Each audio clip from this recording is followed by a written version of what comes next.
Hey everyone, how's everyone doing today? Welcome to my photo chat live stream where we come together as a community and talk about photography and catch up on how everyone's doing. I hope you're doing well. I'm doing well, thanks. And sorry about the time. Uh, we had daylight savings today, and I don't know, I got confused and set it up for 12 hours later instead of an hour later. But anyhow, um, I really hope they get rid of the daylight savings here in the US, particularly where I live, because the federal government has to sign a bill or something to change the daylight savings, and then Maryland and DC they have to approve it individually as Maryland as a state.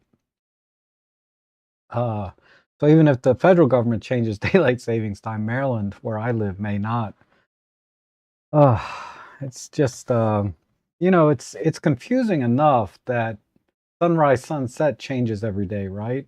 I mean, only by a few seconds, sometimes a few minutes, but over the course of a year, it's like you go from like an 8 hour of daylight to almost 14 hours of daylight where I live, and you know, I just I just wish they would stick to one. I do like the daylight saving time itself, so if they could stick to that, but if they want to go back to regular world time, and then we should have 24-hour clocks, like so that I don't make mistakes like set up the stream for 10:15 p.m. when I really meant 10:15 a.m. Ugh, this AM PM thing is ridiculous too, if you ask me. 24-hour clock and no daylight savings time changes. And life will be good. And don't even get me started on leap year, okay? It's insane. Anyhow, it's enough of my rant there. I as always, I like the community to drive the conversation. So if you have any questions, on photography, about cameras, gear, any topics, things coming out, what's new, I'll do my best to answer them or give you my opinion if you ask. And also, uh, gosh, what's the other thing I do here? I don't know. I just turn the camera on, sit down, and see how everybody's doing. And I do like to share what I've been up to. I've been really busy this week, birding. With I've been taking my OM1 out, uh, instead of my OM3 because it hasn't been getting enough love. But lately I use it on my photo jobs, and I did a couple of jobs. Thank goodness. I got a couple bucks coming in at least.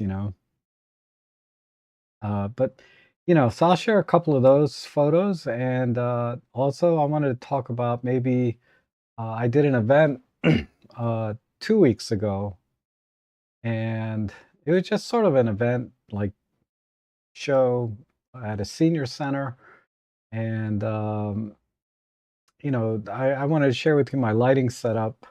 So if you guys have ever been asked to do an event, whether pro bono, like you just do it for free because there's a friend of yours, like I did, or if you're thinking about getting into it professionally, I can give you some tips on lighting a huge area, and very simply. It's not complicated because where I was, the lighting in this little studio was really, or event area was very dark. My shutter speeds were like you have to be at 1/200th of a second because people are dancing and moving. And that cranked my ISO up to, like 6400, even with all the lights on in the space. So I definitely had to use flash. And so I used a three light setup. I'll try and find a couple images of that setup. Uh, if you look at the thumbnail of last week's live stream, I meant to talk about it last week because it would still be fresh in my mind. And I also did some video, kind of a mix between the Insta360 Ace Pro 2 and a little bit of my OM3. And I didn't do anything fancy. I just used in-camera profiles. I didn't like shoot in log and then try and grade it later. So you're going to see pretty much straight out of camera. I did a little bit of tweaking to the uh, contrast and something, and stabilization, things like that. But the OM3 takes great video. It's fine. So I'll show you one of those. Uh, and um, the photo jobs, they're kind of boring. They're just office spaces and commercial property. So really no need to show that. I've shown those before a few times. But let me go into the chat, see who's here. Probably not many because everybody's going to come back at 10 o'clock tonight when I meant this morning. But I see Thomas is here. Yep, I did mean 10:15 this morning. And good morning, Marcia. Good to see you. And it's going to be warm here. I know you're down in Florida. Oh, finally, finally. I think we're going to be in the 60s today, so I'm just wearing a little sweater vest and that's it, you know. I might wear a jacket outside, but uh, it's pretty much more comfortable than it's been the past couple of weeks. Certainly when we were down well below zero in early February. And yes, George, we are here. Good to see you. And let's see. Oh, Jeff Painter. Good to see you, Jeff. And good morning, Darko. All is well. Thank you. And you're finally above freezing in Canada. Yeah. Oh my God, it was so nice. I just went out with a light jacket yesterday. I kind of regret it because I was kind of cold. But we were in the 40s, which is maybe 10 Celsius. I don't know. But I was cold. I should have worn my normal winter coat. And says, still a bit bored with some of my old haunts for getting snaps. Looking forward to maybe doing some macro photog. Yep. In the spring, it's not, I guess it depends where you live and how much rain you get, but mushrooms are always a fun thing to do. That's not necessarily macro, but it is close-up photography, and mushrooms are a great subject. Oh, that's much better. Okay, yeah, the timing, right? Hello, Henny, good to see you. And let's see. Audio video is good. Oh, thank you. I forgot to ask. You never know. I've started live streams so many times with no video or audio. And time change in central Canada too. Yeah, it sucks. And good morning, Plug Nichols. Good to see you. And John Follows, always good to see you. You're regular to my photo editing stream as well. Always sending in some great images. And daylight savings are a huge pain. Germany will never get rid of this, I guess. German government is just too bureaucratic. Yeah, I don't know why it's so difficult, you know? Anyway, yeah, you hate daylight savings too, I know. And Marsh says, I use a 24-hour clock. It's much more accurate for my brain. Yeah, I know exactly, right? 24-hour clock. And you spent 4 years on a 24-year clock, 24-hour clock, and liked it. Great. And leap needed for calendar day alignments due to Earth-Sun rotation travel. Oh yeah, I know the kind of the gist of why they have leap year, but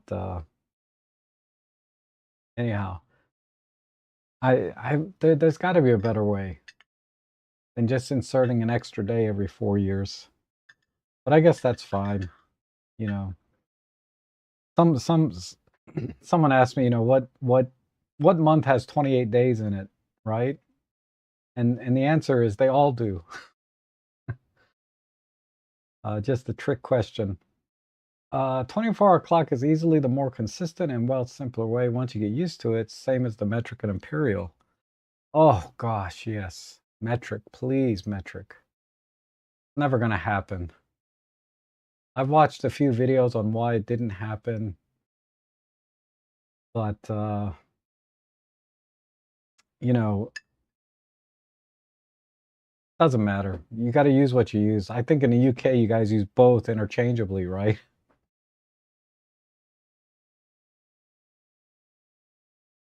Rob, do you think as a professional photographer you need to be in a larger city to make your only money stream? No. You can make good money just about anywhere. I mean, you don't want to be out in the desert. Obviously, you need to be where there's people. But as long as a reasonable population, urban area, you can make a living. I don't see why not. The trick is you have to be really good. You know, it's not a game for the timid. Uh, if I tried harder with my marketing and getting out there and networking, I could certainly make a living off my photography alone. There's more than enough business here where I live, and I don't even go into DC. In the last 10 years that I've been doing this, I've gone into DC maybe twice to do a property, and that was because I had a good rapport with that broker. But but it is pretty densely populated here. My county that I live in, I think it's only 6 or 7 square miles, but the population is like 1 million. You know, and Fairfax County, which is right across the bridge, is another maybe 7 or 8 square. I don't know exactly. Not that big, right? Another million people, right? And then DC, I think the population is close to 1 million. And I know DC is 6 square miles, right? Uh, so it's very densely populated, and makes the traffic unbearable here. It's not the worst in the country, but it's certainly top 2 or 3 in terms of traffic. Anyhow, working in IT daylight saving time just sucks. Yeah, I can imagine between daylight savings and flipping over to the year Y2K, uh, you know, 26 years ago, and then what's the other thing? Yeah, the year, month, day. I remember I was in IT way back around Y2K, even before that, actually in the early 90s. And I remember uh, a lot of computer systems only had 2-digit years built into the database. So when it switched over to Y2K, it would be a 00 in there. And nobody knew what was going to happen when all the computers that had the old coding switched over to 00 for the year. Turned out to be fine, but I remember it was a big deal because when I was in IT in the early 90s, we were trying to convert our systems because we knew it was coming.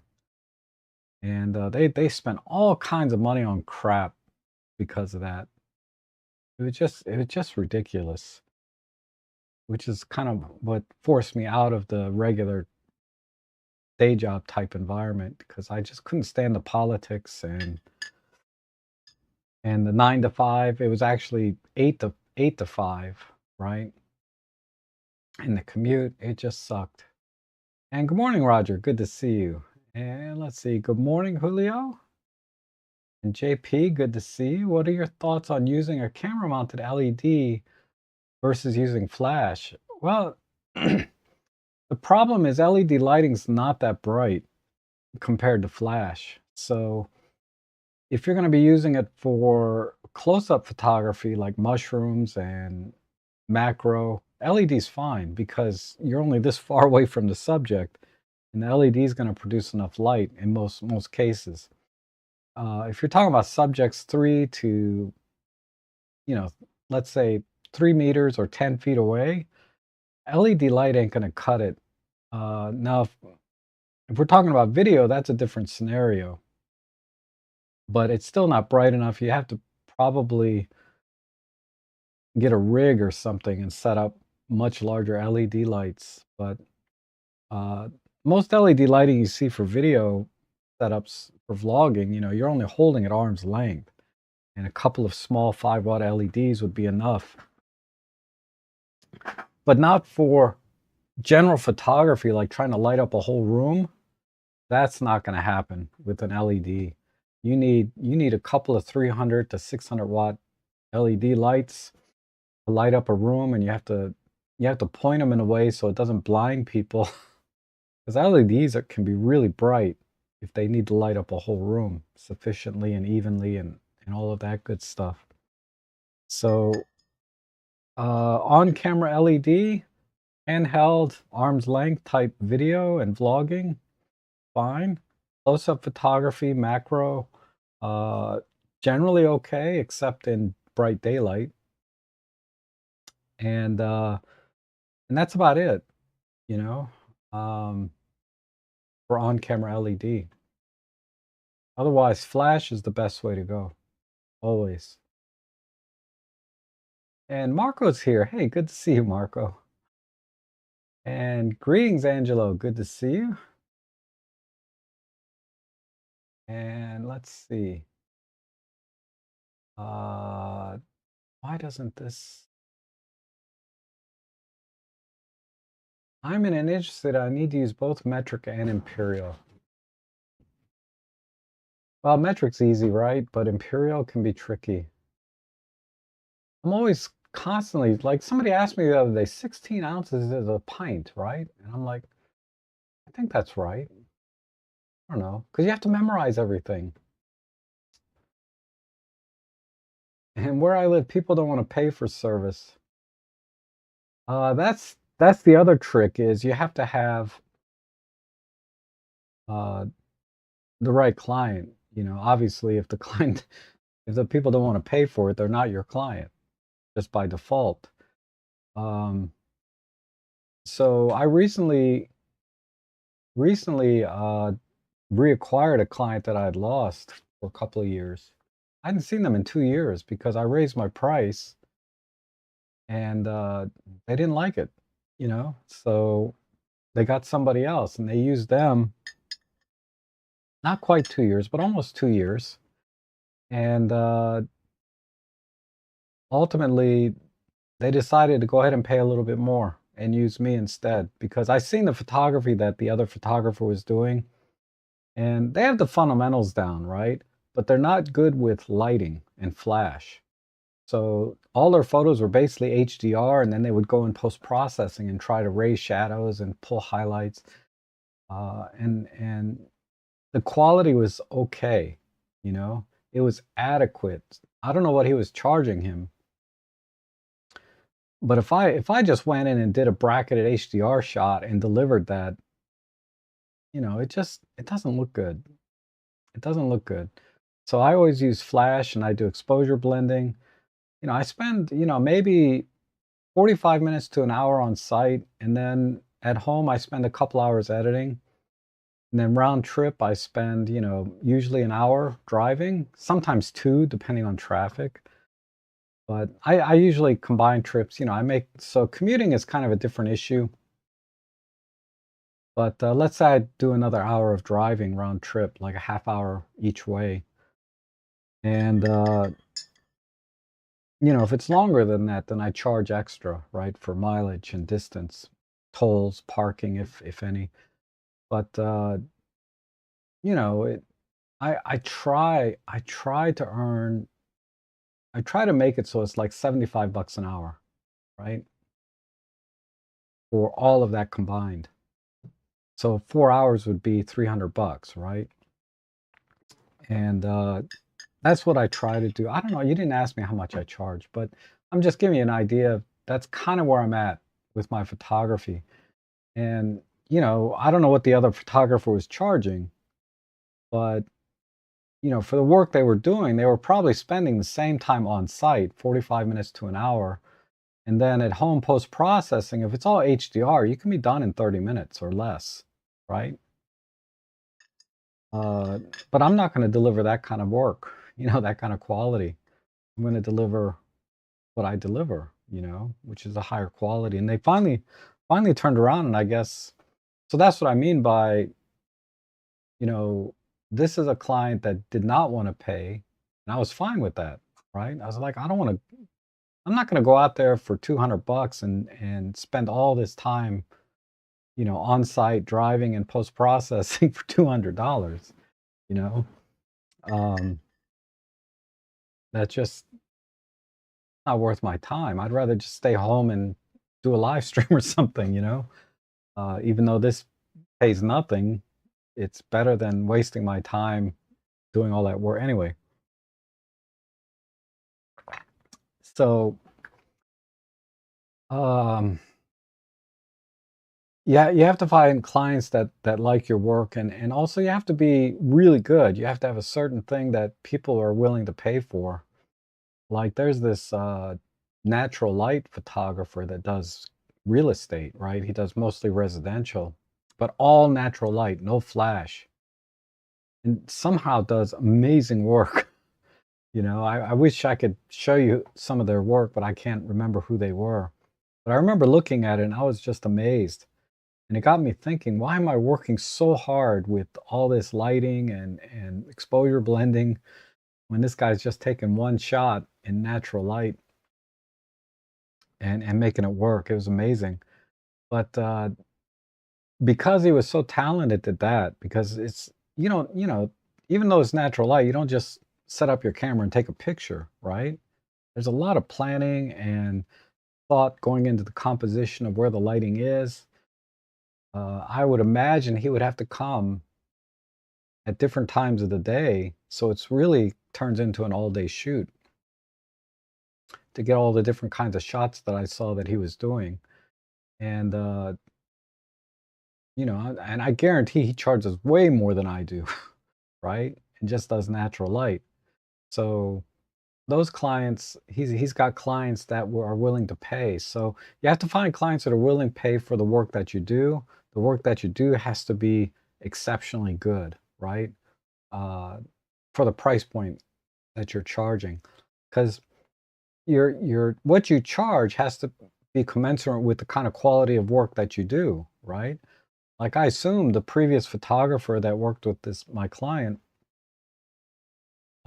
was charging less, and it showed, right?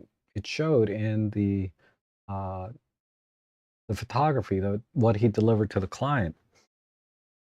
I mean, he was close. He was close. He was probably 80% of what I could do, but that other 20%, it takes a couple hours instead of like 30 minutes to get that work done. So I think that's where when I run into clients that don't want to pay, because I run into a lot in this business.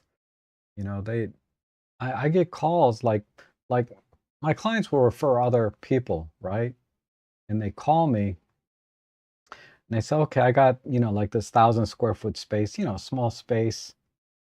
Uh, don't need any video, don't need a floor plan, etc. How much? I'm like, well, I think, $200, right? I'll just lowball it a little bit. Like, oh, $100? I'm like, I'm not coming out for less than that. I don't say that out loud, but I'm not driving out there for less than that, but I'll lowball it a little bit to get a new client. And but yeah, I can't tell you how many people I've quoted like what I thought was a reasonable price, 200, between 200 and 600 is what I quote sometimes, depending on what it is. And you know, they never call back. They never call back. Uh, I charged $400 for a 2-minute video, and they were kind of in a pinch, I guess. I don't know. They kind of gasped at that, but they did it. But I've never heard from them again. And I attribute that partially it's my fault. I don't think the quality of video I delivered was is up to par for my standards. They said they were happy and they liked the video, but I think I don't think I delivered $400 worth of video, in my opinion. So that's partially my fault because sometimes you have to take accountability for your own work, right? You don't get every client or keep every client because I charge more than I think what I should have. But anyway, long story, right? I'm just trying to keep it short. You have 820,000. Oh, that's good. That's a good population. Uh, but like I said, it goes back to charging as much as what's commensurate to the quality of your work. and the quality of your work has to be something people want, right? Um, good to see you from Hot Perth. Hey, Paul, good to see you too. And good morning, Adrian. Nice to see you. And Peter is here. Morning, all. EM1 Mark II, the top of the hand grip is separating from the body by the shutter release. Will this affect weather sealing? I doubt it. I don't think the weather sealing is in the grip, other than if there's a screw under there that gets exposed, potentially. But I don't think so. And Paul says, I'm 3D printing connectors for light painting and parts to my torch. Oh, that's cool. I got to learn how to 3D print one day. That's going to be on my bucket list, I guess. I mean, kind of a small thing to put on a bucket list, but LED is great for focus lighting. What the heck is focus lighting? You're talking about like light painting and stuff. Yeah, obviously. Uh, Matcha tea, yes. I have some matcha tea. And instead of water, I used almond milk. Terrible. It doesn't taste good at all. You know, and I drink unsweetened, right? No sugar. That's part of it, maybe. And Yukon, good to see you. And I was charging 60 per hour for food photography, minimum 2-hour charge, and got comments like I can do it on our phone. Uh, yeah, yeah, I know what you mean. Um, I remember watching one guy, he would shoot, uh, I think he was shooting for a restaurant or something, some different dishes, like food photography. And he would shoot everything using his normal Nikon gear, I think he was using. And then he would do the same shot with his iPhone, right? And they both look great. They both look great, but it's not it's not the gear, right? It was all of the lighting that he had set up, and he had to be using LED if he shot it with his iPhone, which you know you can do with food photography. But he was doing he would show both, and he would say, you know, here's my, you know, professional gear, and here's the iPhone shot. Uh, because he wanted to demonstrate that it's not the gear, but it's his technique and prep and uh, all of his experience in lighting that creates the shot. So, you know, people don't appreciate the your skill level in photography when they look at a photo because, you know, we have so much media. We're constantly bombarded by photography and a lot of good photography. And you know, without and most people looking at it, they don't have a second thought about how is the shot taken, right? Whenever I look at a photo, you know, I'm always thinking, how did they take that shot, right? If it's natural light, then I think about just the composition and the time of day. If it's artificial lighting, then you know, I try to look at, you know, figure out how many light sources did they use, what kind of light source was it, you know, what kind of light modifier maybe they used. Uh, you know, all the things you think about when you're setting up for a shoot. And but you know, the average person, they look at it and they're thinking, yeah, I could have took that shot with my iPhone. But no, you cannot. A lot of work in it. I mean, if you want to go to high level type product photography, Tin House Studios has a lot of videos about that here on YouTube. You know, I've said this before. He's a great guy. I don't know him personally, but uh, he really has a great channel. If and I watch it out of academic interest. I'll never be at that level that he shoots, but he does share some interesting insights, and I just kind of watch it from an academic level because I'll never do anything like he does. Uh, but every now and then, you know, I'll pick up something and I'm like, oh yeah, I didn't think of that, or That makes sense, why they do it that way.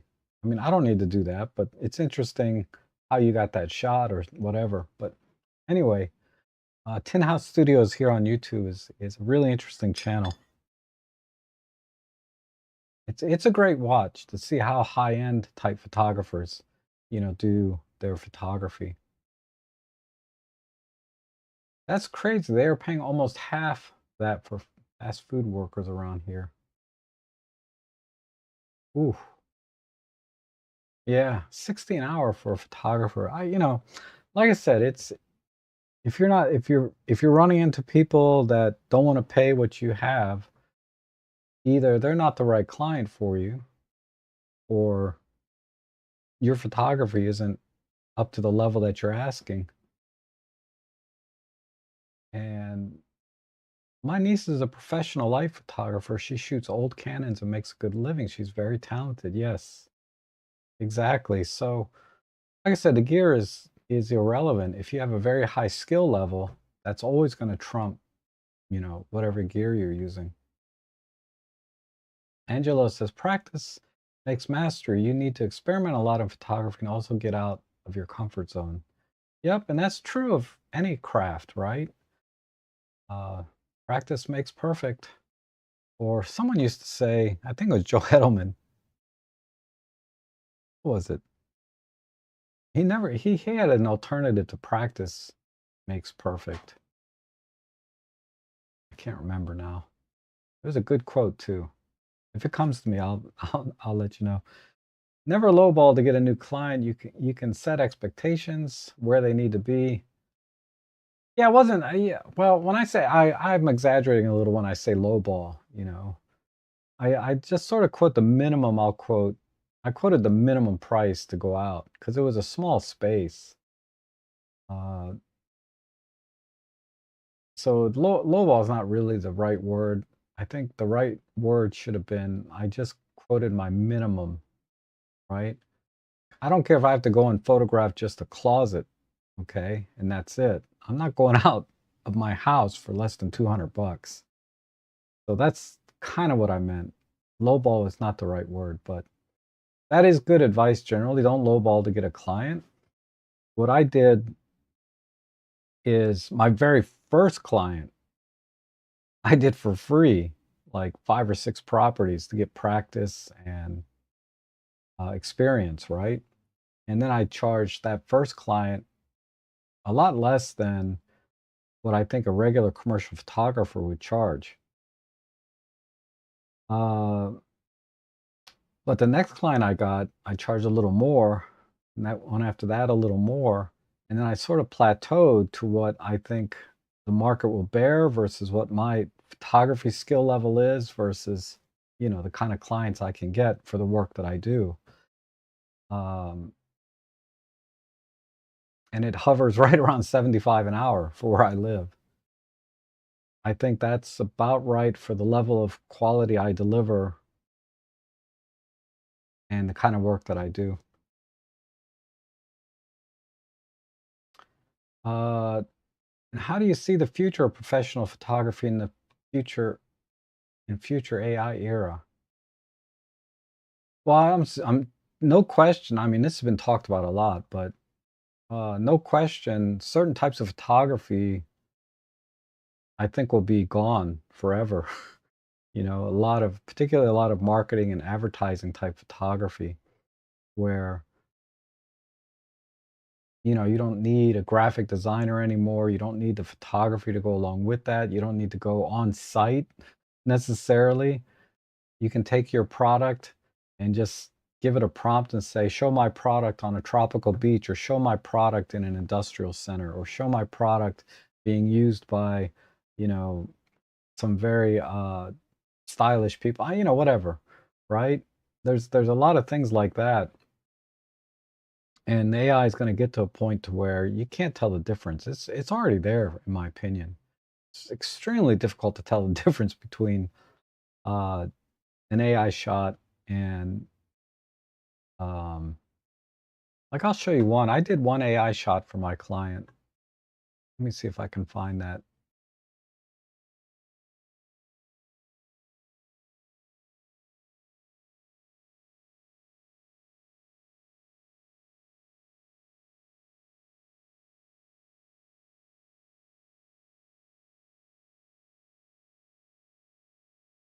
So that's that one. 1 second.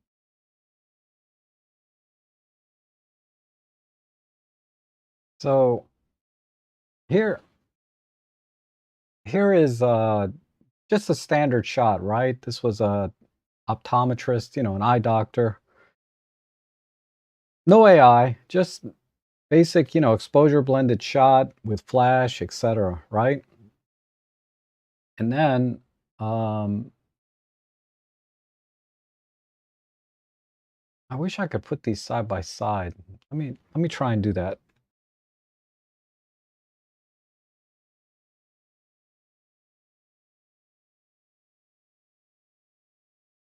Uh, where are my deliverables?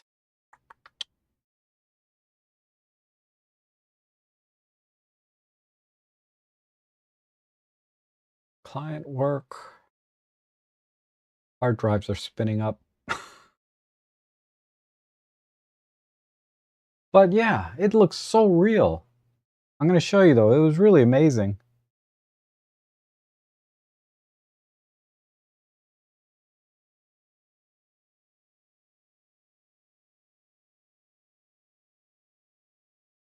Okay, almost there. My hard drive just spun up.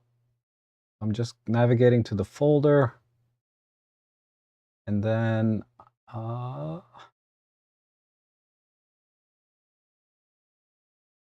oh, I didn't rename the folder yet, but that doesn't matter. Okay. Oops.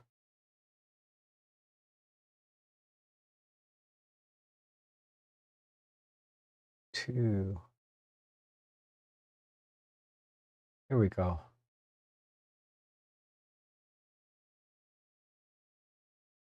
Okay, I'm going to put these side by side.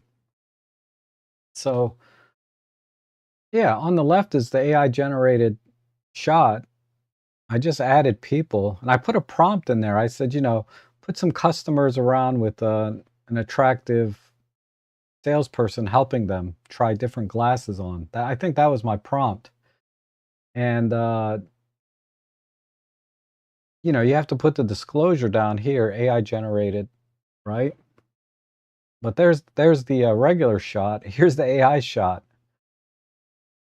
I mean, you can't tell. I don't see any problems. And what's really interesting is down here, there's a mirror here, right? It even put a reflection of the person sitting here in the mirror. It's crazy. Crazy how good the AI is. And that took all of like 1 or 2 minutes to generate. So this kind of photography where you have to hire models to do shots like this on location, you'd probably spend $1,000 to get 3 people in. Well, you would hire two, or let's say you didn't have to hire anybody even. Uh, it's not a small thing to get 3 people to come over because maybe the client has 3 people they can bring in on their own and not charge anything, right? But for me to include 3 people in this shot with all the exposure blending that I do and everything like that and make it look natural, it's a lot of work. But I can do this with AI just in a couple of minutes and I don't have to ask anybody to come over and do anything. It's crazy. Crazy how AI is. So yeah, definitely a lot of photography is going to be affected in a good way. For me, it was a positive thing, this AI, right? So far. Because what I do, you have to represent the property exactly, right? You cannot, they're even talking about you have to disclose if you used a flash or not, or if you did HDR, or if you did any kind of blending. They're talking about doing that for this commercial type photography. I'm like, are you serious? Right? Because I'm not changing anything. I'm just lighting everything so it looks nice, right? But they're talking about doing that, and that's going to be a pain. Anyhow, but I don't think there'll ever be I think for most of us that are authentic, creative type photography is not going to go away. If you're authentic, unique, then AI is never going to replace that. For example, that natural light photographer, I'm so sorry I don't know where his work is can be found. But AI is never going to be able to reproduce what that guy can do. And I'm sure he charges a lot. Uh, so as long as you're top of your field and really good, AI is never going to be able to replace, what who you are and what you can bring to the client, so to speak. What I do is I just try to reproduce as accurately as I can the property. Not that complicated, but still AI is never going to be able to replace that, right? Talking about cheap clients, people think 500 to 1,000 is way overpriced. It's ridiculous. Yeah. Yeah, come to think of it, I didn't have I've been doing events pro bono because they're a friend of mine, but uh last year, not like 2024, I had a couple of paid events, and I think I've charged 600 for one and about 800 for the other. I was there about 3, 4 hours, and then I spent another couple hours, editing. They didn't call me back this year, and I thought the photos were awesome. They came out really good, in my opinion, but maybe they thought it was too much, and that's okay. You know, it's okay. Yeah, 700 minimum. The $600 event was only a couple hours. I was kind of in and out, door to door from my house back to my house. I was back home in 4 hours tops. Not even that, about 3 hours. Uh, and then I spent a couple hours editing, so it worked out to a little better than 75 an hour in that case. But you cannot make a living from people who are not willing to pay appropriate. Easy fact, no excuses for the price. Good morning. Future of OM cameras would love to see the custom settings be able to be exported and read in Excel. Uh, that's an interesting idea. Now, to some extent, you can see all the settings if you use OM Workspace. It'll show you all the settings that you used, beyond what's in this regular EXIF data. If you used the color profile, what kind of metering did you use, things like that, right? I haven't used OM Workspace in a long time, but it used to show just about everything, if I recall. But yeah, just having it spit out into a regular spreadsheet would be kind of interesting. But, I have to question to what end, what's the purpose of being able to do that? Because at this point in my photography, I can't imagine having a need to do that for what I do. Um, I can understand for some people that's a very easy and effective way to learn about your camera settings and using them. I don't know. I don't know about exporting your custom settings out. But I mean, I get it because there's so many settings. You have to make sure you get them all right, and it's easy to see it in a nice tabular form. But I don't know. It's not going to happen though. I can't imagine why they would do that. Good morning, ATR Bear. Good to see you. Warmed whole milk with my matcha, no sweetener. Don't really care for a plain matcha without milk. Would rather just have plain green tea. Yeah. Well, milk is basically sugar. It's the it's yeah, milk is basically sugar. Um, which is primarily why I stopped drinking it.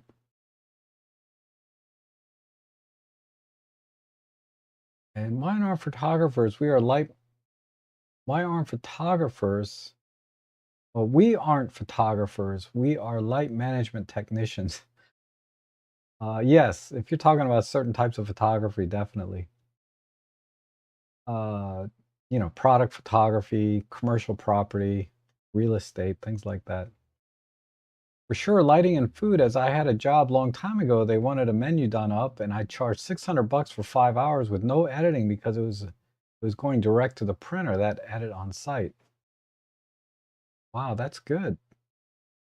But yeah, it's a lot of work.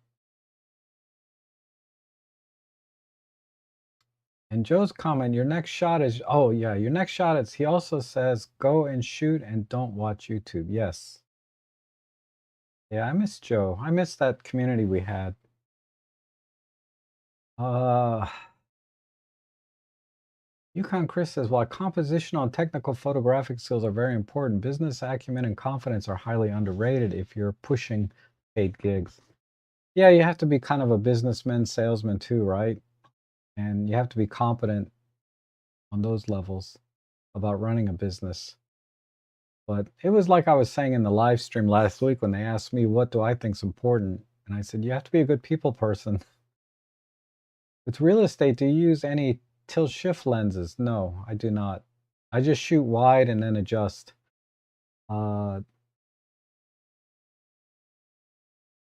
Trying to think. Yeah, I don't. Tilt shift lenses are just so expensive, and the advantages of that are pretty minimal for the work that I do. Speaking of AI, people use AI for food photography or for small properties. Yep. Like I just showed you, I use little AI to put customers in the office. But big and good businesses don't. Yep. And gotta run. See you now next stream. Okay, Darko, thanks for dropping in this morning. Good to see you. And Yukon says, the increasingly AI-centric world with so much imagery just contrived out of nowhere or heavily manipulated, there will almost certainly be growing market for conventional imaging using film. Yep. But it's probably limited, right? Because I think in the commercial, not commercial property, but just commercial photography in general, time is of the essence. And,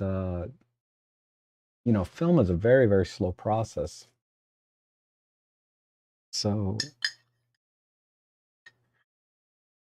which tool did you use for the AI generation? Gemini in Google. So you didn't need to hire models for the shot, right? And like I said, sometimes a client will bring their own people in, right? So I wouldn't have to hire any anyway. What I envision is that people will be hired on their language ability to produce prompts necessary for AI. Uh, that's going to be short-lived. That'll be short-lived because you can just ask AI, help me with some prompts. AI is amazing. Uh, the I watched a little bit. One of the founding, I forget his name, but I watched an interview with one of the founding fathers of AI, and they've been doing AI since the 70s, right? And he's won at least one, if not two Nobel Prizes, whoever this guy is. Uh, it was it was really interesting, really, really interesting how AI works. Totally different than what I thought AI was. They really are trying to mimic how the human brain works to some extent. And AI right now, and for a long time, like AI is better than people at like playing chess. Like computer will always beat a human, far as I know. Um, so there's a lot of things AI is better at already, right? But we're not probably not that far away from AI being better at just about any kind of intellectual thing, right? Another thing I thought was interesting is AI does not necessarily memorize things, right? It's not going off a lookup table and giving you an answer. It actually tries to reason out and think, right? Rationale, uh, and come up with an answer sometimes. I'm not articulating this well, but it was really interesting to the point that gosh, let me see if I can find that video. You guys should, if you guys are interested in AI, it was really an interesting thing. Um, it was with I think it was on Star Talk with Neil deGrasse.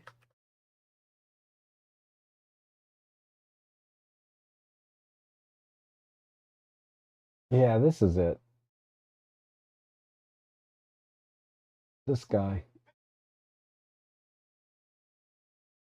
Um, so let me get the link because all you're seeing is the ad. This was a really interesting thing.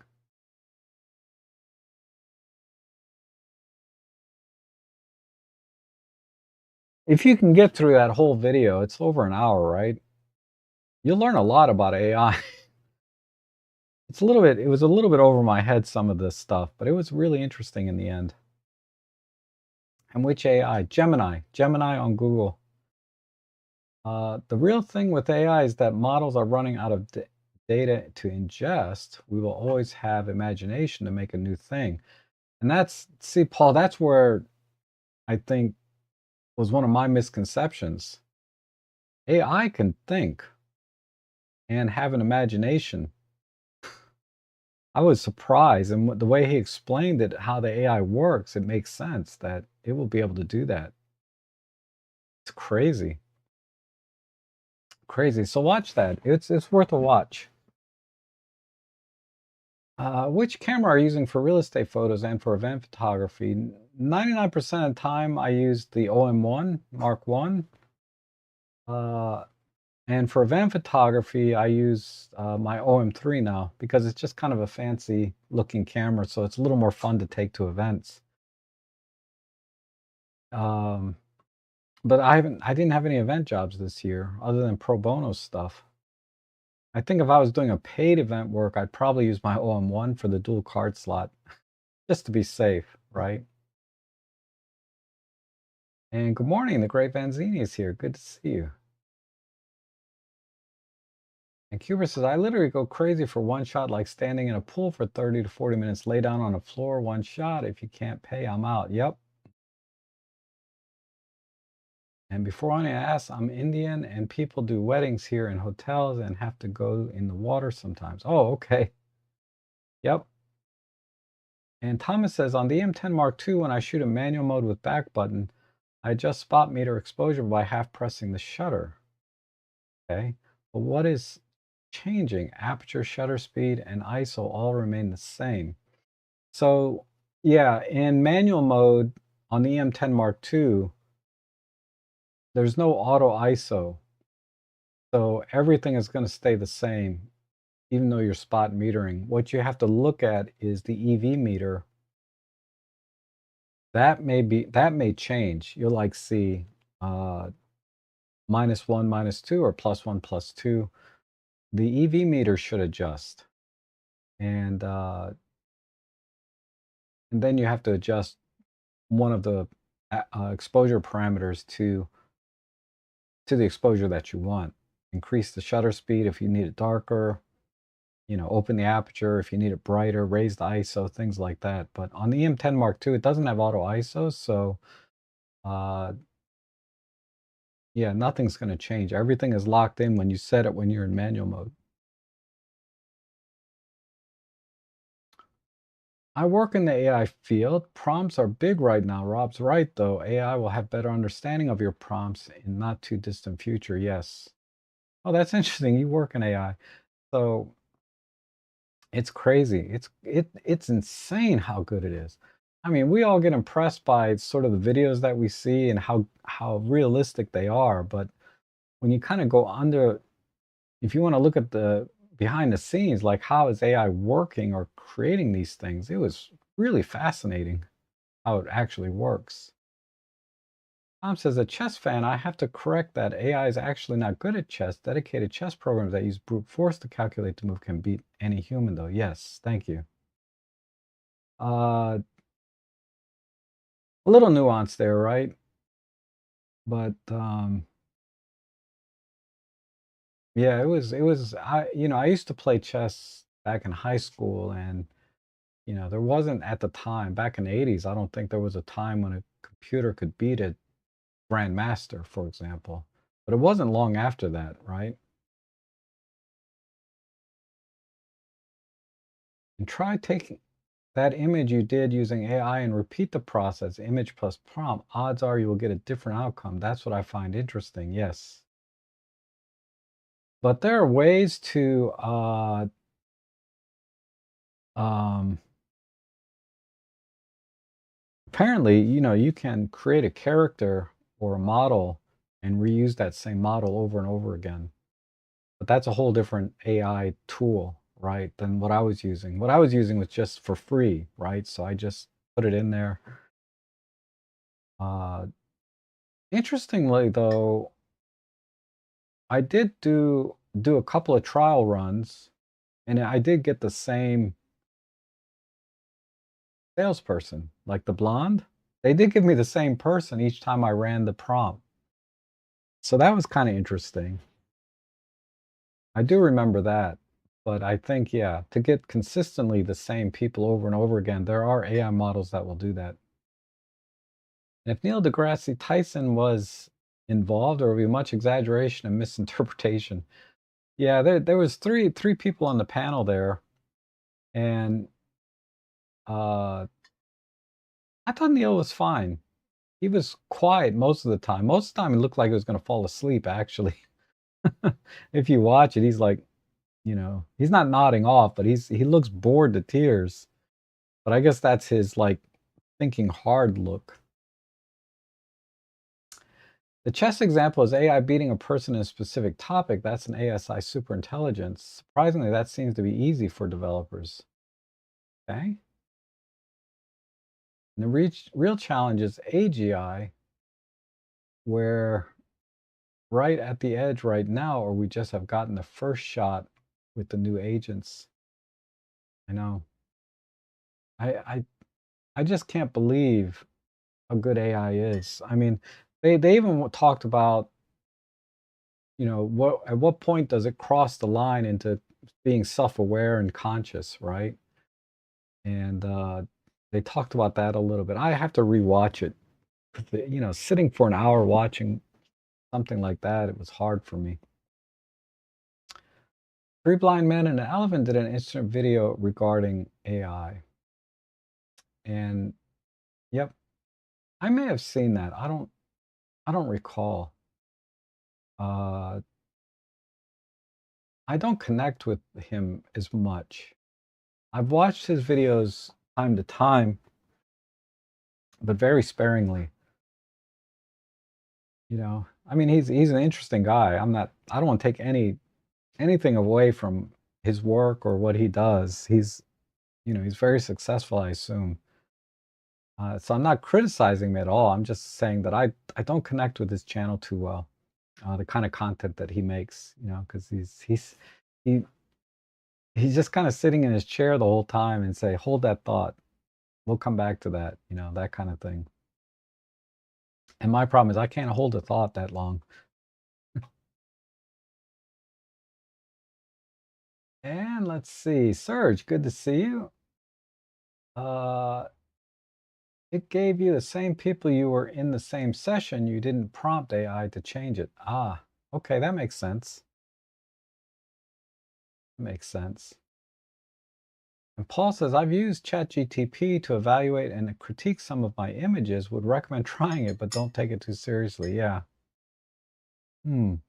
You have to pay for ChatGTP now, so I stopped using it. I'm using Gemini now. It's still free, as far as I know. Uh, like I didn't pay for that AI thing that I did, and it was pretty cool. AI still struggles with a lot of things. Like I had this really cluttery room, and I said, okay, Let me try and AI clean this room up. And either I was not doing it well or AI was not doing it well, but it just wasn't working. So okay, so let me talk about the lighting a little bit. Um,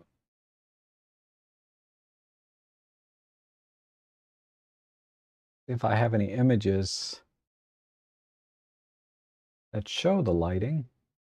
I deleted like 10,000 images yesterday, so I don't not 100% sure.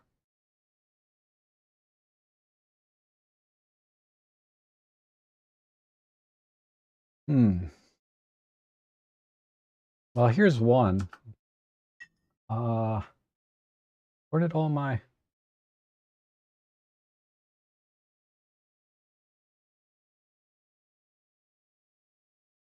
Give me a second. I'll pull this up for you.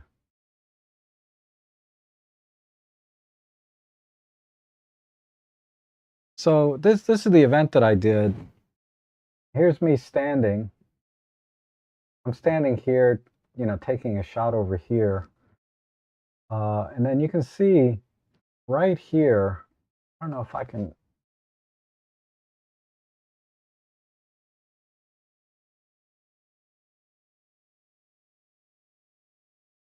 But I have my Godox 8200 here, and there's another one over here. And then all the way in this corner, I have an AD100. So what I'm doing is I'm bouncing this light a little bit off the ceiling and then a little bit off the back wall here, right? In both cases. So this one and this one, they're bouncing off the ceiling and off the back wall so that I get a little bit of light coming down and then a little bit of light coming forward, right? And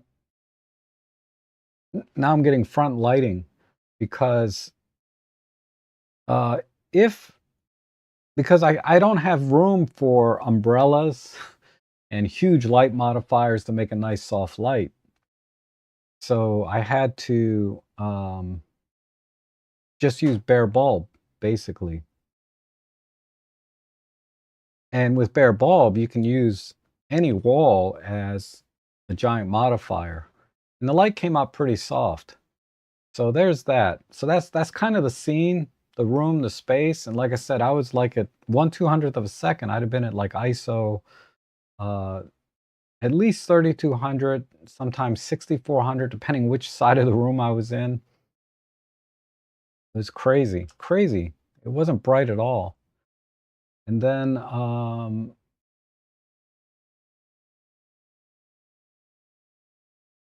me see if I can find... Sorry, I didn't prep before the stream all these images. Let me see if I can find that folder. I didn't put it in a client folder because it was a pro bono thing.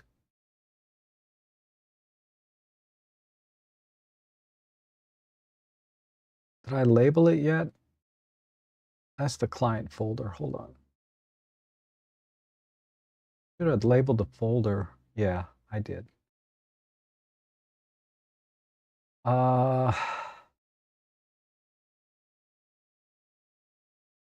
But here's the image that finally came out using the two flashes in the background. You can see a little bit here. Oh, I delivered 3 megabyte images, but in this glass here, you can see a reflection of the wall in the background being totally exposed. I thought this came out pretty nice. We have nice front lighting, and then from the side, on the left side of this image, you can see, like, gosh, I wish I could zoom in a little bit. So you can see the lighting coming in from the side also. So that was the third light that I put in the corner for the 8100. So it's bringing light in. That lighting was a little bit challenging because there were beams on the ceiling that were blocking a lot of the light that I really wanted to come in. But you can see the left side of people's faces are a little bit brighter. than the right side, right? From our point of view, it would be their left and right versus our right and left kind of thing. But so I got a little nice side lighting, and then I got nice soft lighting coming in through the front, hitting them on the front of their faces. So that came out pretty good, I thought. And then I thought I had one other shot. Let me see.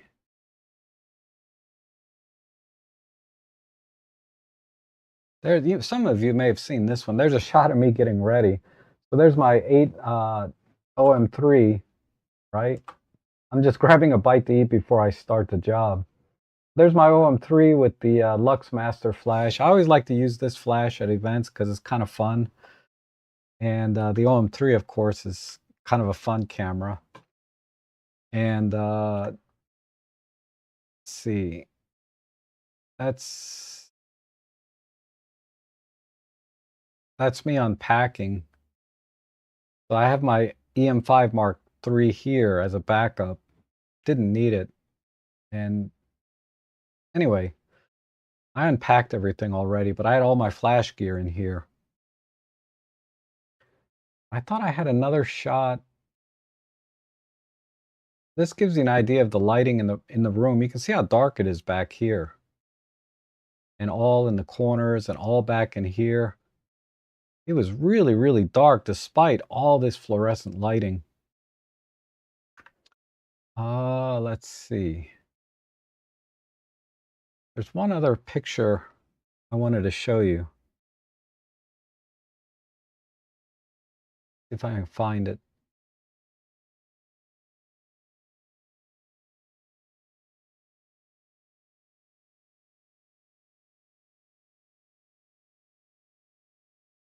I might have deleted it because I purged out, like I said, about 10,000 images yesterday. Oh, here it is. It's a raw image, but that's okay.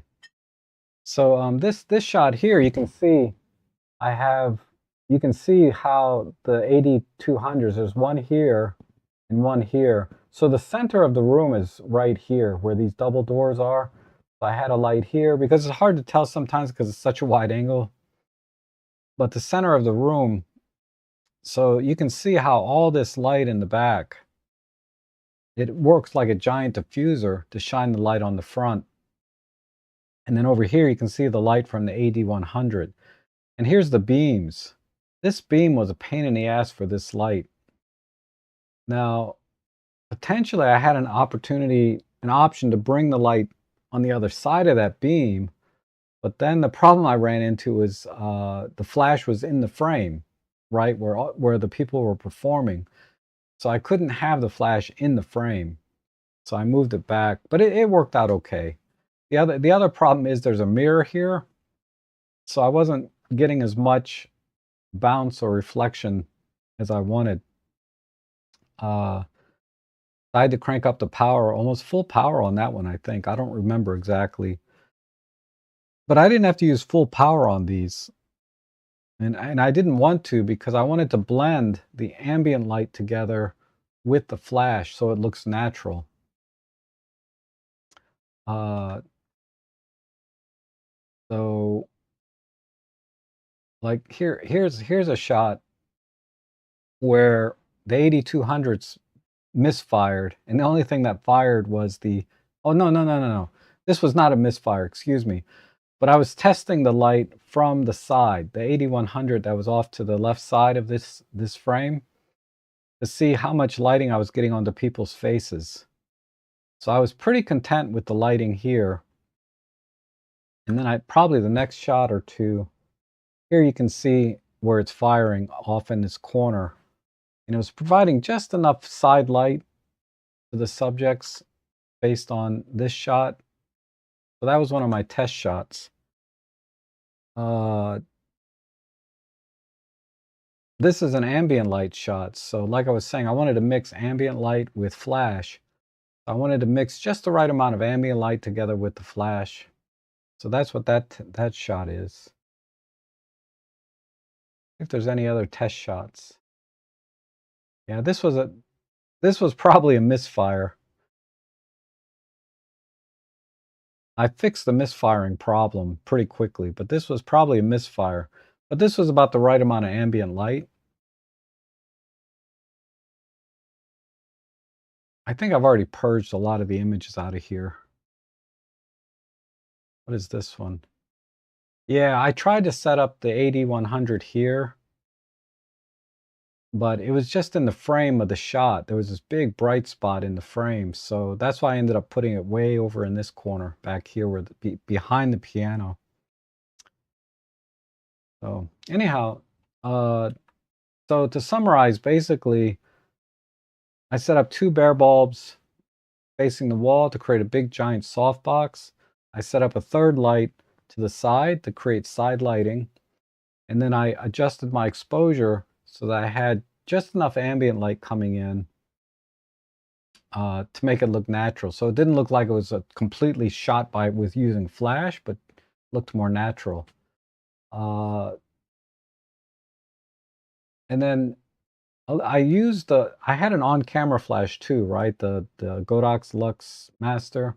I set that at like 1/128th power, very, very low power, just to give a little bit extra fill light, you know, if I was shooting straight on, if I was shooting somebody straight on.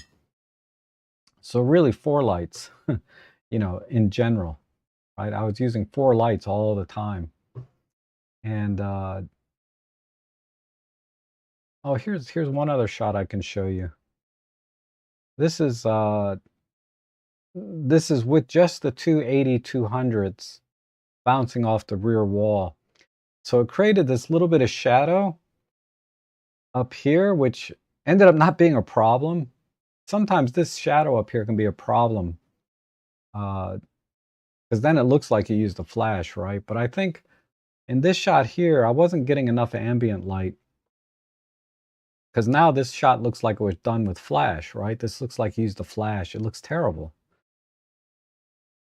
So blending, so this was probably a shot to just see how much flash power I needed versus how much ambient light I wanted to mix in. And so yeah, this is one of the test shots very early on in the at the event. Yeah, these were all test shots. This like this shot here, you can clearly see this was shot using flash, right? Very strong harsh shadows up here, no side lighting over here. The reason this beam was a problem for me is because if I have a light coming in from the left side here, it would have softened these shadows up quite a bit. These shadows ended up not being an issue at all because I didn't frame anything with the ceiling in it. You know, I framed from the door frame down basically. But this is a good example of what if you try to use only power from the flash to illuminate the scene, it's going to look terrible. So you want to always try to blend your ambient light with flash to get that more natural look. Um,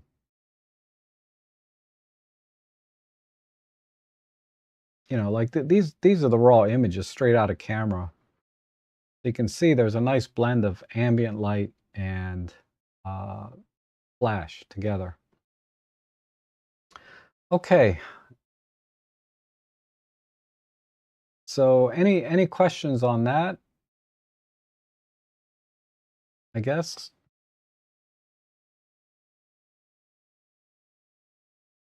Let me go up and come back. Yeah, Chat GTP is free to a point. Oh, okay. Yeah, once I started getting pop-ups saying I need to pay or whatever, I just stopped using it altogether. I mean, I rarely use AI for anything, uh, but I've been using it more lately, just to Google search. And good morning, Gordon. Good to see you. I watched Marcus Pick's video that had small rig LED zoom flashlight. Okay, if I recall correct, can adjust temperature from 1800 to 8000. Very handy portable light. Have you seen? I didn't watch that video. I've seen that product, and I've been asked to review that product, but I just waved it off. I wonder what Ellie's yapping about. Anyway, uh, I have to watch Marcus Pick's video. Marcus is awesome and see what he does with it. I just didn't think it had enough power. Hold on.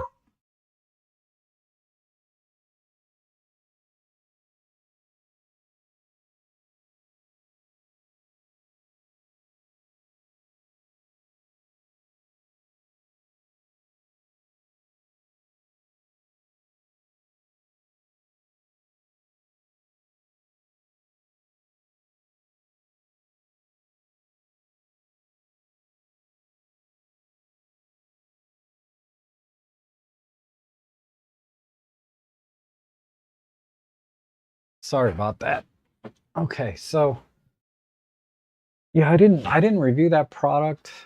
It just didn't look like it had enough power because I've used gobos before with 200-watt lights, and even then sometimes I was like, it needs to be brighter. And this is like a little 20-watt light if I recall. But I'll check it out. We'll talk about it next week. I feel like the guy on Three Blind Men and an Elephant feels like he has become a philosopher. Yeah, that makes sense. I can see that. And multiple models are available in Copilot and Windows too. Surprisingly good at many things. Oh, okay. I haven't tried Windows Copilot. And the problem or scary part is they don't really know the ultimate capabilities of AI. Good old sci-fi movies. Yeah, I know, right? I remember him saying that the AI will know if you're testing it and will play dumb, so you don't know how smart it really is. That's kind of scary. And Moxie says, did you buy that 45 millimeter Chris McGinnis told people to jump on during your OM Ambassador live stream?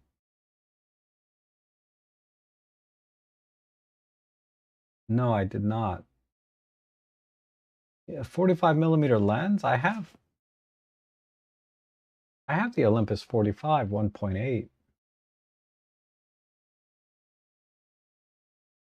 I don't recall what Chris said to buy.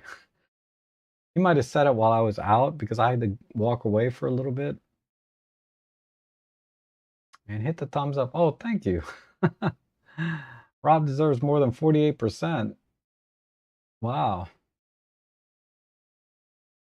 Uh, how far in advance do you arrive on site to set up lighting, or did you use any type of light meter to help you with the initial settings? No, I didn't use any light meter. I just take a couple of test shots and I'm there. I mean, I've been doing commercial property for so long. I know, uh, and I've been to this senior center before, so I knew what the room was. So I knew what lighting to bring with me. And I can get the exposure right in a couple of test shots. So I didn't need a light meter. I've been thinking about buying a light meter. I don't even own one, but light meter is a lot more handy for portrait work, I guess, because what's his name?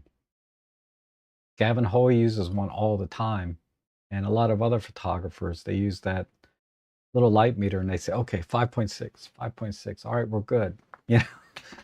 And he goes around. That would certainly make things, you can get things done. But even with a light meter, you have to take a couple of shots to get the setting right, right? You look at the light meter, and I can just kind of eyeball it. Oh, Ellie wants some attention. Bring her in here. No, she's on guard all the time. And Lino Temis is here. Good morning, Rob. What's the side light you used bounced off the wall? It was the AD100 Pro 2. That's all I needed. I think it was at full power though because it was kind of far away and I didn't have a white wall to bounce off of. I had like a little bit of yellow wall and a mirror. And the mirror, of course, doesn't do anything. The light just goes to infinity, basically, right? So I had to crank it all the way up, unfortunately. Otherwise, if I had a normal white wall, at least, I probably could have used half power or quarter power. But because of the way the wall was, like if you look at this shot, I'm standing there. This is a stupid shot of me. I was probably doing some kind of test shot. But you can see the 8100 is standing right here. Here's the light stand. I'm getting a little bit off the ceiling, but that's most of it's blocked by this pillar. And then I got this mirror here where the light is just basically going nowhere. You know, it has to go back all the way to the other side of the room. And yeah, so I had to use full power. But normally I wouldn't have to use full power on an 8100.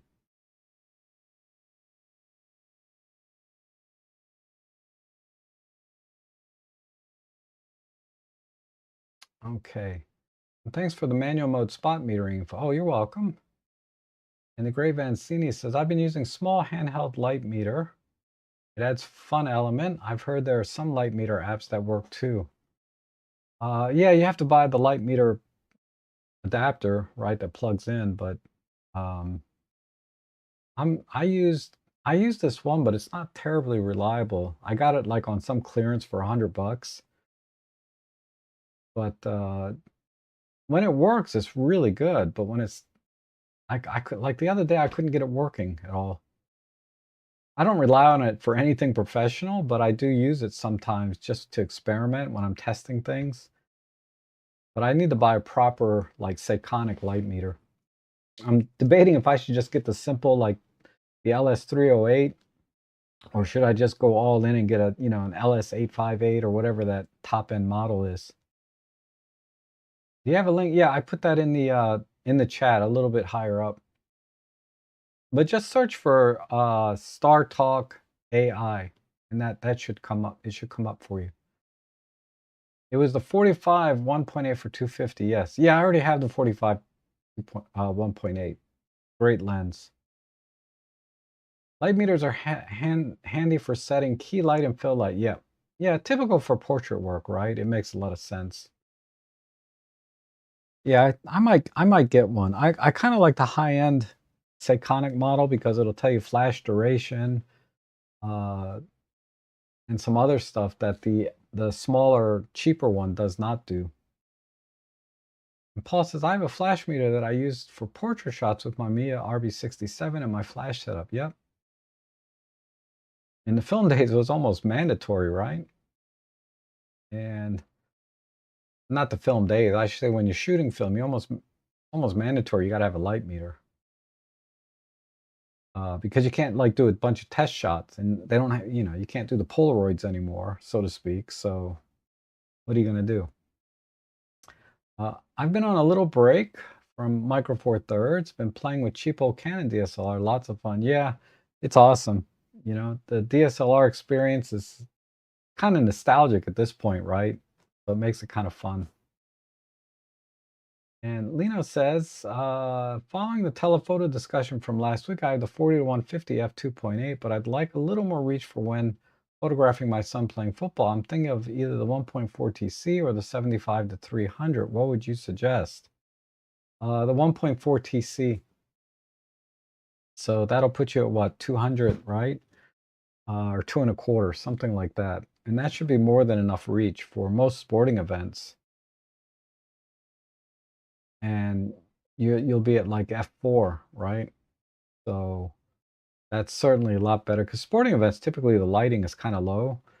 So you want to have as much light as you can. And it's better to have a very sharp, excellent lens like the 40 to 150 2.8 with a 1.4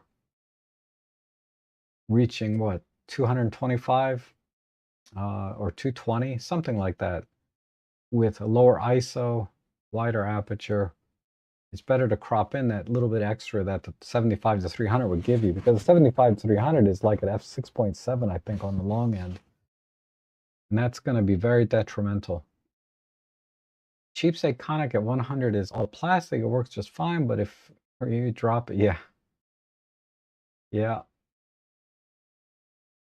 Oh, you're welcome. So, yeah, I don't know, but I don't really need a light meter because, like I said, I don't do portraits, and other than just self-portraits and a couple of test shots, I get the exposure where I want it. But it would be interesting from a workflow point of view. I think it would speed things up right? And help me understand rather than doing test shots, because I could, it helps to see what the actual light setting is, right? On a meter. So uh, I might, I might, I might get one next week. Just, I don't know. I don't need one, but I might get one because it is a very handy tool. Because the high end one also has a spot meter, right? So you can do that too. Okay, all caught up there. I'm all caught up on the chat. Awesome. Uh, so maybe that's it. What do you guys think? If you have any other questions, let me know. I can talk about a couple of things. There's oh, I can talk about all the birding I did this week. So I wanted to show you guys this. I'll show you maybe on my Tuesday stream a little more, but this is a TTL compatible dual flash adapter. Now, I tried putting two flashes on here and firing them at the same time in TTL mode. Doesn't work. Okay, the TTL doesn't work. Somehow this confuses the camera.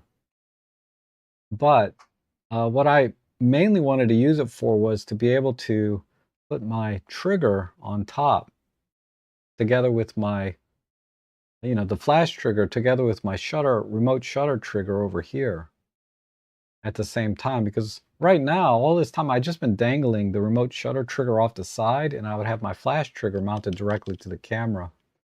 And another thing I did was, you guys have probably seen the little flash riser that Godox makes for like their IT20, their little tiny flashes.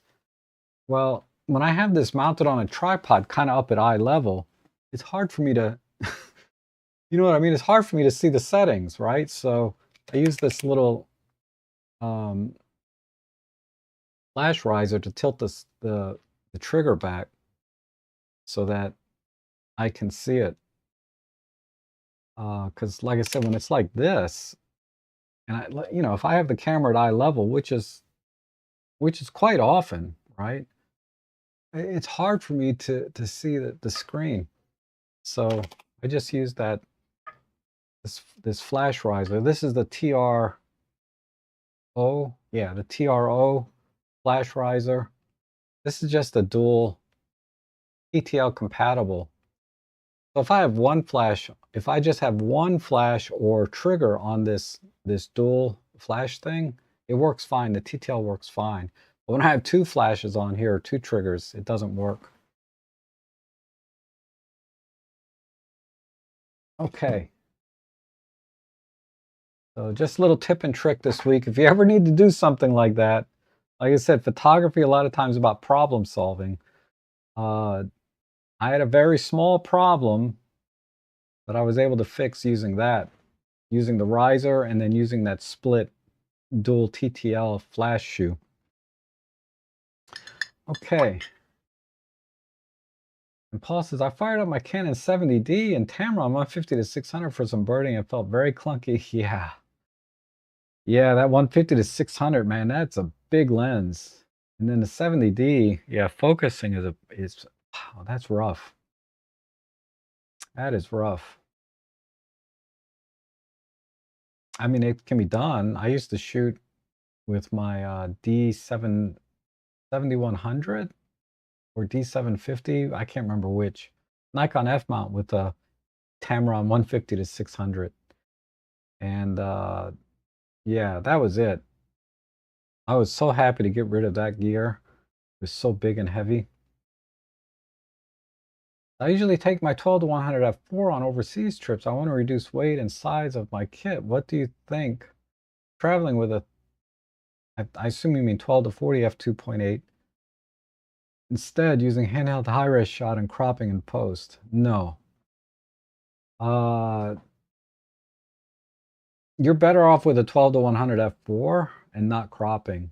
If so, that 12 to 100 is so versatile and so sharp and useful, and it has the dual sync image stabilization. You're way better off with the 12 to 100 in my opinion. You're really only saving about what, this much on the long end, like in length, and then a little bit more in weight. So I would stick with the 12 to 100. You know, because handheld high-res shot mode, I think, is a little bit overhyped. It works well for reducing noise, but cropping in to try to get detail, you really have to pixel peep to see the difference. Uh, you're way better off zooming in and capturing the image in the native 20 megapixels. You'll get a much better image than if you were to try to do zoom in and do handheld high-res shot and crop. Why would you need a dual shoe if you can only use one flash? Uh, so specifically, this is, so let me, I guess I didn't explain this correctly. All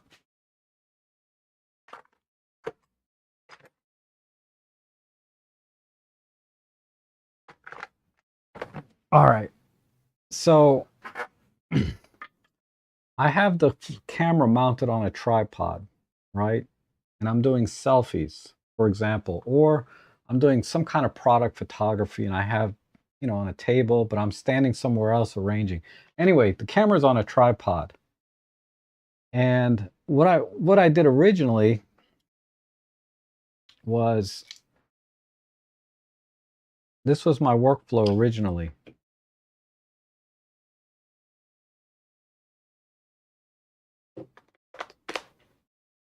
Is I would have my flash trigger here, you know, for multiple flashes. And then this is the remote trigger so that I can be standing over by the table or standing over by the, you know, the backdrop and taking a picture using just the remote trigger. I didn't have to walk back and forth from the camera. Sometimes the camera is, you know, up high, but anyway, this is on a tripod. So, but this would be just kind of dangling off the side, right? And just hanging there. And sometimes, I don't know why, but sometimes this would bump and turn off because it was kind of dangling off to the side. And I just didn't like it. It was kind of sloppy. So now what I do is I put this on. Now they have risers like this that are not TTL, right? They have risers like this that are not TTL, but it has to be TTL if I want to use the trigger. So I have the trigger over here. So I have full TTL and manual control.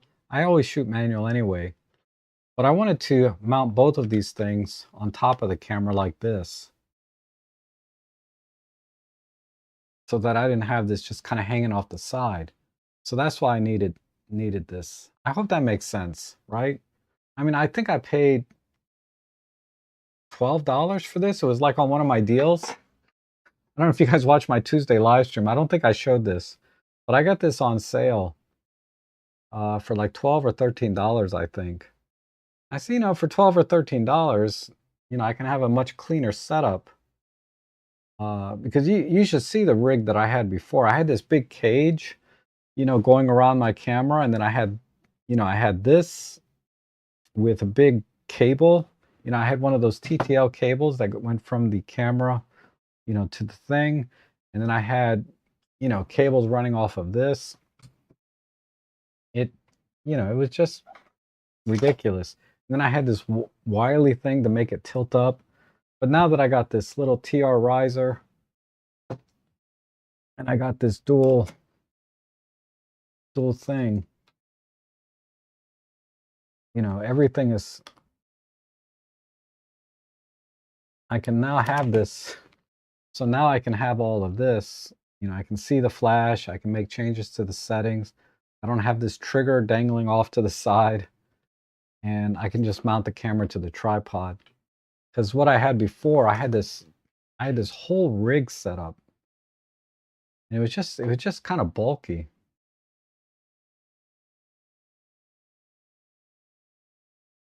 So in this setup, I don't need dual hot shoe, right? I only need one hot shoe.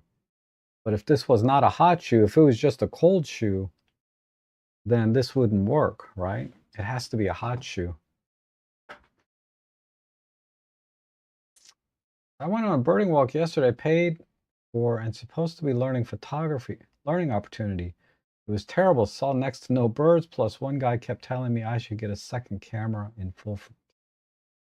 Yeah. Uh, oh yeah, I was going to show you guys some of my birding this week and talk about that. I'll talk a little bit about that. Get out and enjoy the weather, Rob. Almost 75. I know, right? Actually, I'm going out tomorrow with a friend. Uh, Tomorrow's going to be sunny. It's kind of cloudy right now. But I will get out today. How much is that dual flash shoe? I think it's like, it's probably back to 20 bucks now, but it's like 20 bucks when it's not on sale. And Marcia says, I'm going to Japan in November. I plan to take the 12 to 100 as my go-to lens.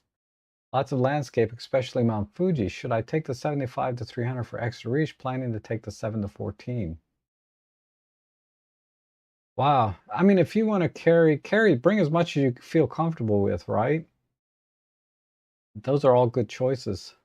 The 7 to 14 is kind of bulky, but yeah, it's a good lens though. That sounds good. That sounds like a good combination there. If you had to leave one home, I would probably leave the 7 to 14. Because 12 is pretty wide. I mean, I know wider is better, but if you need to shoot wider, just take 2 shots and stitch it together as a panel later, right? That's how I kind of get around not having to carry a wide angle lens all the time. Although I like wide angle lenses a lot.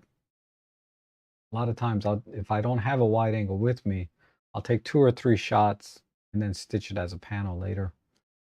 But a 75 to 300, you can't do that, right? You can't just crop in down to 1 megapixel on a 12 to 100. Okay, and let's see. How do you use a remote trigger on the OM3? Oh, I do not. I do not actually. On OM3, I do not use. I was using my OM1. So it's just the OM1 right now has my 300, 300 f4 on it. So, and that is one of the fatal flaws of the OM3 is you have to use the Bluetooth remote that they sell for $120, right? There's no way to remote trigger. If I want to remote trigger the OM3 and I don't have the Bluetooth, then I use the app. I've done that before. The OM Share app. I've used that. And I really don't think you can beat Micro Four Thirds for birding, especially the 150 to 4. Yeah, there's no way. And thanks for your explanation of the dual shoe. It makes sense for your usage. Yes. Okay, good. I'm glad I explained it properly that time. Hard in a live stream, right? Because I can't like just not as what's the word I'm looking for? Not as thought out. Like if I were to make a video, I think everything out. Rob, good thing about stitching a pano, I'm thinking about a 17 1.8 for Night Street. Yeah, that's a nice lens. But think about the Panasonic 15 1.7. Unless you want that manual focus clutch. I would steer people towards the 15 1.7 over the 17 1.8, primarily because it's a little bit wider and a little sharper wide open, I believe. And Marsh says, I have the FM1 remote and have trouble syncing it up to the camera. Okay.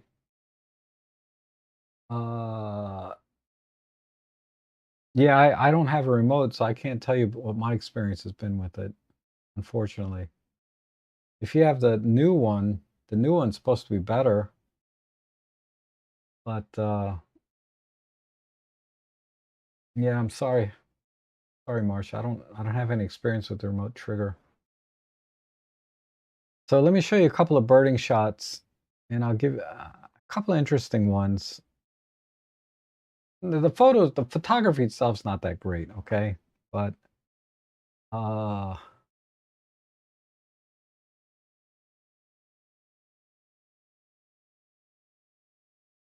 where's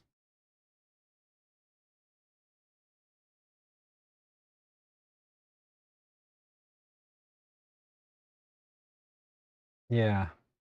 I'm embarrassed to even show these. I can't believe I posted these. But this one of the owl is okay. So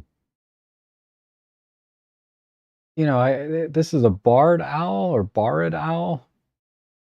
This came up pretty good. Lots of good detail in there. And this was at ISO what, 5,000. Wow. That came out pretty good. And bald eagle taking off. Now it was really foggy yesterday. So this shot, even though it's at a pretty low ISO 800, it looks like crap. Because I underexposed it a bit, but also the fog just kind of destroyed it. Um, and this shot is heavily cropped, so I didn't get as much detail in the feathers as I wanted. But I think I had my shutter speed and everything else fine. Yeah, it's a 1/25 hundredth of a second. That's plenty fast for that bird. ISO 2000. So everything looks good there. But this was, you know, this was a red-winged blackbird that I was tracking. This is a creeper, a brown creeper, I believe. And I got him eating a little bug. He likes to eat these bugs off a tree. I wonder if he eats ticks. He should be eating ticks too. But anyway, this is a fox sparrow. That's a cool bird. This is the first time I photographed a fox sparrow. But basically, they look like any other sparrow, but they have this red tail on the back. Oh, yeah, this is heavily cropped as well. But he has a red tail in the back. And this is a regular song sparrow. So you can see there's a little black spot on the front. So this is definitely a song sparrow. My shutter speed was a little bit slow for this, I think. Yeah, 1/1000th of a second. So I got a lot of motion blur in this, especially on the head. The head's not as sharp as I would have liked. But he's flying off with a little bug or something he caught. And oh, this is a stupid picture, but that's the creeper taking a crap there. You can see a little drop. Somebody really wanted to see that. I showed them the picture in the field. They said, "Oh, this is awesome." So I posted it so they could see it. But normally I would have deleted this picture. Ugh. Another shot of the bald eagle. I went back later in the day. Unfortunately, it was all backlit, and I couldn't get a decent backlit shot. This is also backlit a little better. I exposed this a little better. And there's some pretty good detail in here. Because I was able to fill the frame quite a bit with this eagle. And if you look down here at his talons, he actually caught something that's furry. I don't know what it is, probably a rat or something. But he caught something and was eating it up here on this branch. And I just love this look. You can see the fur and everything on his beak from, you know, him chewing on it. But he saw me walk up to him, and I went up underneath him,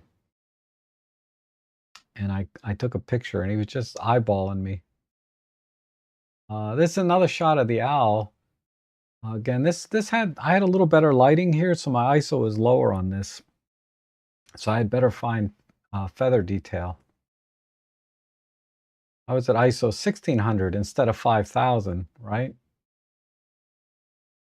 But he was tucked away in between all these branches. You had to kind of find the right position to just get all the branches, or as many as I could, out of the way for that shot. And this is a northern flicker. This is not a great shot. Uh, but because I had my shutter speed at 1/5000th,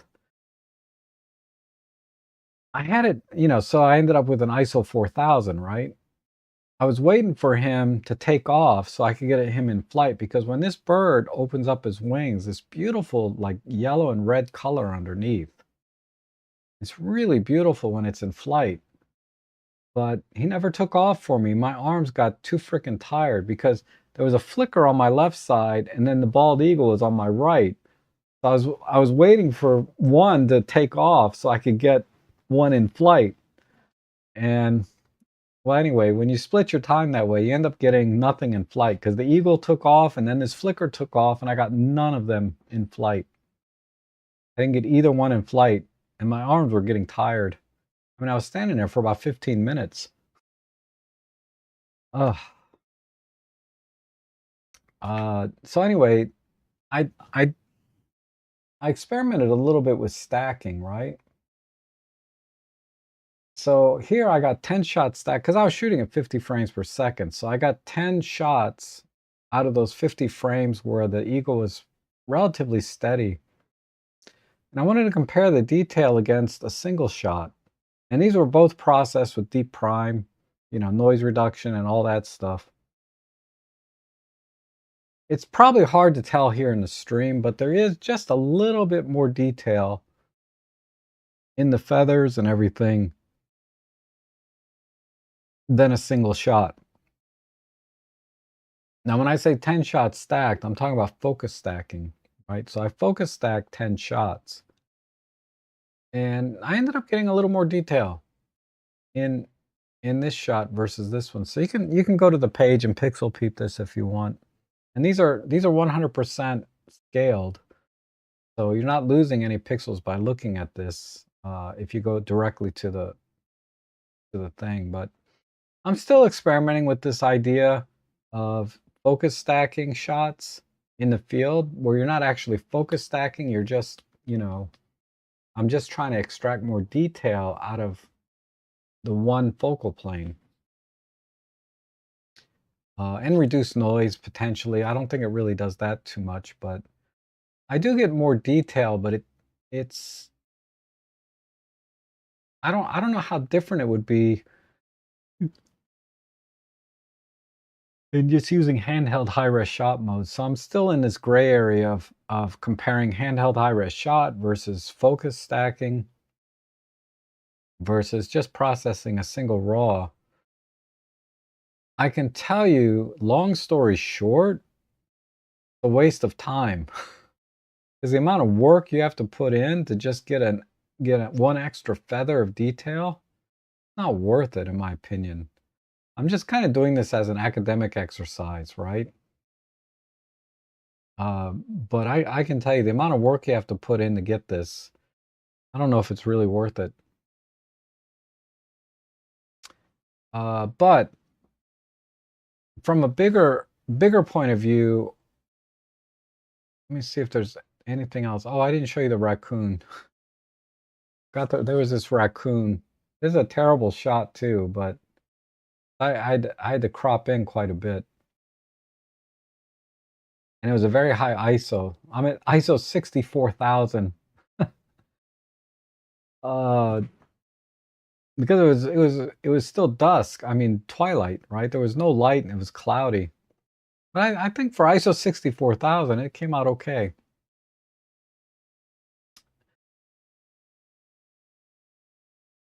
Is there anything else from Starlings? I think you guys saw all this stuff. So anyhow, I'm starting to get a very, very good feel for using the highlight metering and exposing to the right. So you know how you get those red blinkies when things are overexposed if you turn on your highlight indicators? And using that to expose my shots rather than just exposure compensation. And it was very, very clumsy at first. I was constantly messing up my exposures when I tried using that method. because, I've been doing it the other way for so long, just using exposure comp to get my exposure to the how I wanted it. But now I'm starting to get a feel for it, and it's still a little bit clumsy, but for the most part, I'm getting better results using the highlight metering.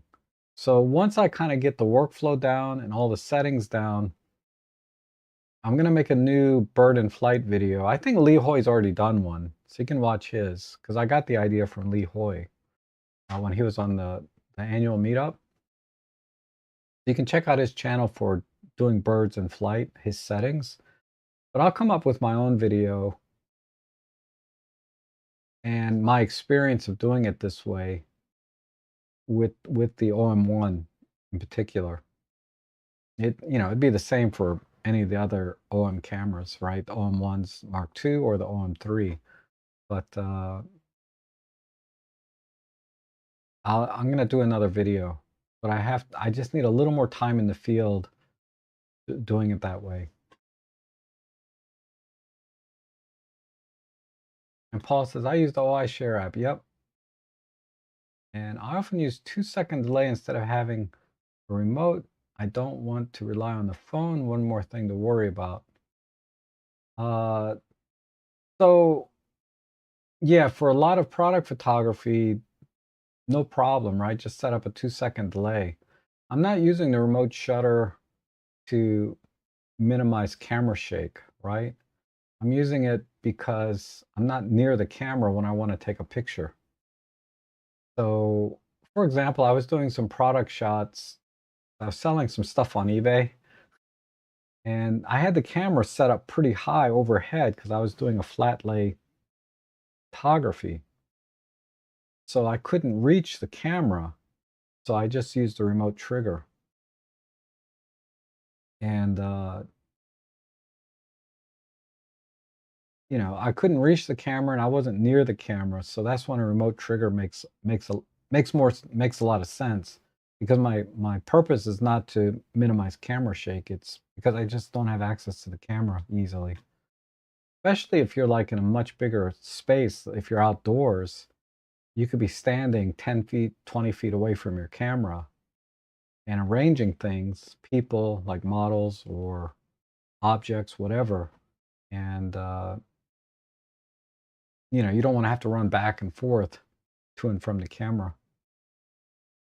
Okay, I picked up the DJI version of the 15 1.7 for under $100. Really nice lens. Nice. I heard you can't do firmware updates on that lens, though. I mean, not that you would need any, right? But that's what I heard. And the size and weight difference alone is a game changer. They had much bigger lenses. Oh, okay. Uh, were you at Conowingo? No, this was at Dyke Marsh. 15 minutes from my house, so I'm pretty happy about that. Nice, that eagle pose. Yeah, I thought it was kind of cool. I like that expression, if you can call it one. I don't think eagles have an expression, right? They just look at you and tilt their head. Heather says, wish I was out with Rob instead. Going out 12 to 3 should have been my hint that she didn't know anything about birding. Yeah, it's very, very random going out in the middle of the day for birding. I don't know where the birds go, but there always seems to be so fewer number of birds out in the middle of the day than there is morning and evening. And Heather says, yay, now new how-to video from Rob. Yeah, it's going to be a while though. And Wayne says, I picked up the OM5 Mark II, debating grip or no grip. Anyone have a favorite grip? Don't have an OM5 Mark II, so I can't make any recommendations. I've always liked the ones from, uh, what's the brand I get? Hogue. Hogue is the brand that I bought for my EM5, but it doesn't fit the OM5 Mark II. So those have been good because they're relatively inexpensive. But yeah, sorry, Wayne, I don't have any specific recommendations. But yeah, so I am I'm gonna call it. You guys are awesome. I hope you enjoyed today's stream. And I really enjoyed having you here with me and sharing this couple hours. It's always great. I love this community. I love you guys. So thanks so much for being here with me. And I'll be back on Tuesday for my normal shopping stream for all the gasaholics out there, where I talk about like little things like this. You know, um, we talk about gear. On my shopping stream, and hopefully you guys buy stuff and support the channel, right? I make a couple bucks. I think I made like $8 last week off the off that shopping stream. So it's not like I'm like raking it in. It's just a lot of fun. So you guys have a good day, good weekend. You can do that every day. You'll have a good life, right? So eat healthy and exercise because I want to see you guys all for a long time. And I hope to see